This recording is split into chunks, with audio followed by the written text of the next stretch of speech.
بعد ما الأب مات، حسن لقى نفسه كبير العيلة. هو المسؤول عن أمه وأخته الصغيرة وأخين صغيرين لسه في الثانوي. بس حسن مش بتاع مسؤولية. حسن كان هلاس وهو عارف إنه هلاس.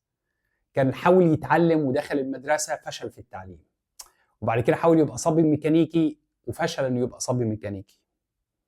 فابتدى يتهرب من البيت وابتدى يبات بره، وهو فاكر إن هو لو وفر لهم في أكله يبقى هو كده عامل معاهم واجب، هو كده عامل معاهم جميلة، إن هو بيوفر لهم أكله.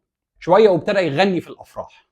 عجبته القصة دي قوي بقى، لأنها كلها هلس، خمرة وحشيش ورقصات. هو بيحب الجو ده، هو بيحب الهلس، ما يحبش الجد وما يحبش المسؤولية، يحب الهزار.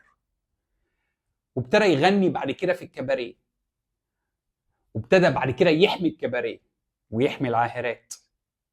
وبعد كده اتعرف على واحدة منهم وعاش معاها شوية، وابتدى كمان بقى يتاجر في المخدرات. فكان واخد الطريق الضلمة لآخره.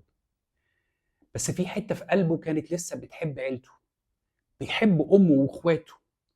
ومن فترة تانية يرجع لهم بأكلة حلوة، فخدة خروف، علبة سمنة، يديلهم فلوس. أخوه حسين الوسطاني لما اتزنق في فلوس عشان يسافر يشتغل ومحتاج يأجر مكان ومحتاج يعيش عقبال ما يقبض أول شهر، راح لأخوه الكبير حسن وطلب منه فلوس. حسن اداله. أخوه الصغير خالص حسنين لما حب يدخل الكلية الحربية ويبقى ضابط والمصاريف الكلية غالية، راح برضه لأخوه حسن، وحسن اتصرف واداله فلوس.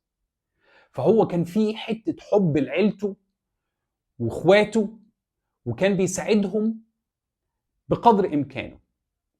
فكأن نجيب محفوظ عايز يقول لنا إنه الإنسان جواه خير، وده الأصل، وجواه شر، وإن إحنا لو عملنا زوم أوت وبصينا على الشر دوت هنلاقيه مبرر جدا، لأنه الهلس لما يتجوز الفقر يتولد حسن.